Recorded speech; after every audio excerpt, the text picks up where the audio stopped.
US President Barack Obama made a telephone call to Prime Minister Narendra Modi on Wednesday to thank him for his leadership and India's critical role in ensuring the climate change summit in Paris is successful. During his talks, Prime Minister Modi shared with US President Barack Obama the concerns of Indian IT industry and professionals on the proposed legislation in the US Congress relating to the popular H-1B and L-1 visas. Speaking on Wednesday at the plenary session of the Nairobi Ministerial Conference of the World Trade Organization, Commerce Minister Nirmala Sitharaman said that it's everybody's duty to safeguard the legitimate interests of poor farmers and the food security of hundreds of millions in developing countries. She also expressed concern over the fact that the reform process on global trade rules, which began with the Doha round, appears to be in jeopardy.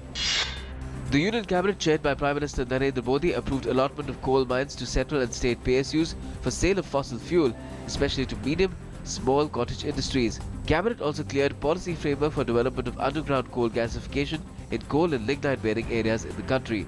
The Cabinet also approved revised model text for bilateral investment treaty. Finance Minister Arun Jaitley has said that the government is hopeful that GST will be implemented in the coming year. However, he said that if the opposition continues to disrupt proceedings, the government will have to find alternative ways to proceed with the bills aimed at boosting the economy. The Polar Satellite Launch Vehicle PSLV C-29 successfully launched 6 Singapore satellites from India's spaceport at Sriharikota at 6 in the evening on Wednesday. The rocket, with a lift-off mass of 227.6 tons, has undertaken this journey in a core-alone configuration as the total payload weight is just about 600 kg. Prime Minister Modi congratulated scientists at ISRO for accomplishing another momentous feat.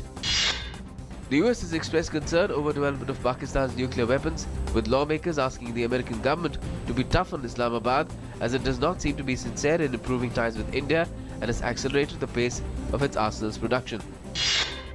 Google CEO Sundar Pichai on Wednesday underlined the search giant's intention to push for more internet adoption in India, announcing free Wi-Fi in 100 railway stations as promised to Prime Minister Narendra Modi on his visit to Silicon Valley earlier this year.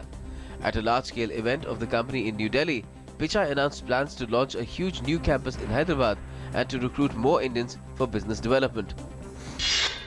The Supreme Court on Wednesday banned registration of diesel-run SUVs and cars having engine capacity beyond 2000 cc in Delhi and National Capital Region till the 31st of March, as it unveiled a slew of measures to curb the alarming rise of pollution levels in the city.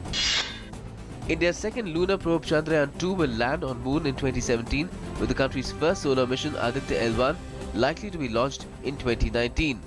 Speaking in Lok Sabha during Question Hour, Minister of State in Prime Minister's office Jitendra Singh said that this second lunar mission will help explore the possibilities of signs of extraterrestrial life. The World Bank on Wednesday said it has approved a $1.5 billion loan to India for its ambitious Clean India campaign to support the government's efforts to ensure all citizens in rural areas have access to improved sanitation and end the practice of open defecation by 2019. Cold conditions continue to sweep northern India as temperatures dipped sharply in Haryana and Punjab, with Narnaul city being the coldest place in the plains at 1.8 degrees Celsius. The Met Department has predicted that cold wave conditions would prevail today at isolated places over East Uttar Pradesh, Haryana, Chandigarh and Delhi, Punjab, North Rajasthan and Northeast Madhya Pradesh. The US Federal Reserve has raised its key interest rate on Wednesday from a range of 0 to 0.25% to a range of 0.25 to 0.5%, signaling faith that the US economy has largely overcome the wounds of the 2007 to 2009 financial crisis. However, US Federal Reserve Chairman Janet Yellen cautioned Americans not to overblow the Federal Reserve's move.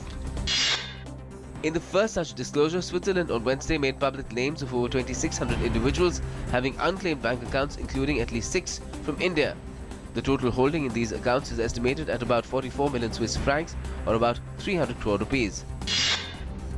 The Dutch police on Wednesday fired warning shots in an effort to disperse a crowd as a protest against plans to house asylum seekers in a small town turned into a riot. The incident was the biggest display of anti-migrant sentiment in the Netherlands since hooligans attacked the Syrian refugee center in October.